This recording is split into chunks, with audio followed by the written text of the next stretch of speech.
வணக்கம் நண்பர்களே. நாம் இந்த ஒரு காணொளியில் என்ன பார்க்க போகிறோம் அப்படின்னா, 6வது குறள், அதாவது முதல் அதிகாரம் கடவுள் வாழ்த்து அப்படின்ற அதிகாரத்தில் வர 6வது குறள்.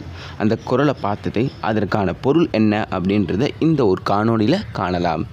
வாங்க அந்த குறளை முதலில் போய் பார்க்கலாம். பொறிவாயின் ஐந்தவித்தார் பொய்த்தீர் ஒழுக்கம் நெருநீர் நீண்டு வாழ்வார். மெய் வாய் கண் மூக்கு செவி என்னும் ஐம்பொறிகளையும் கட்டுப்படுத்தி தூயவன் உண்மையான ஒழுக்கமுடைய நெறியை பின்பற்றி நிற்பவர்களின் புகழ்வாழ்வு நிலையானதாக அமையும்.